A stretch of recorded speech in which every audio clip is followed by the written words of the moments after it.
పోరాడుతూనే ఉన్నారు.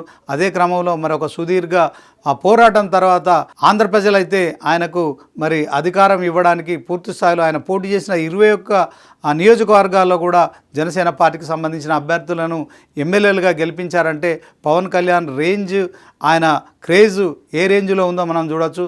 సో దాంట్లో పవన్ కళ్యాణ్ మరి మొదటి నుంచి కూడా తెలంగాణలో ఖచ్చితంగా జనసేన పార్టీ ఉనికిని కాపాడుతాము, రాజకీయంగా పోటీ చేస్తాము, జనసేన అభిమానులు కావచ్చు, జనసేన నాయకులు కావచ్చు, జనసేన కార్యకర్తలు కూడా మరి ఆ క్యాడరు లీడర్ని అందరినీ కూడా ఖచ్చితంగా మరి ఇప్పుడు తెలంగాణలో మరొకసారి కూడా ఎలక్షన్స్ వేదికగా కూడా అంటే మున్సిపల్ ఎలక్షన్స్లో తెలంగాణలో పవన్ పొలిటికల్ ఎంట్రీ ఇవ్వబోతున్నారు.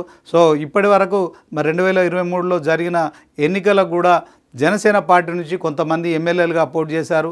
కానీ 119 నియోజకవర్గాల్లో ఆయన పోటీ చేసిన స్థానాలు చాలా తక్కువ. అదే క్రమంలో ఒక కూకట్పల్లిలో మరి ప్రేమ్ కుమార్ అనే వ్యక్తి జనసేన నుంచి పోటీ చేసి కొద్దో గొప్ప మరిక ఓట్లు సంపాదించుకున్నారు. ఆ పార్టీకి సంబంధించి గ్రేటర్ హైదరాబాద్లో కొంత జనసేన నాయకులు కావచ్చు, జనసేన కార్యకర్తలు కావచ్చు, పవన్ కళ్యాణ్ అభిమానులు కావచ్చు, సో మొత్తానికి ఆయనకు కొంత గౌరవప్రదమైన ఓట్లేసి జనసేన పార్టీకి మద్దతు తెలిపారు. అయితే ఇదంతా గతం. ఇప్పుడు తాజాగా మరి పవన్ కళ్యాణ్కు ఒక సెంటిమెంట్ ఉంది. సో ఆ సెంటిమెంట్ గురించి కూడా నేను మీకు చెప్పే ప్రయత్నం చేస్తాను.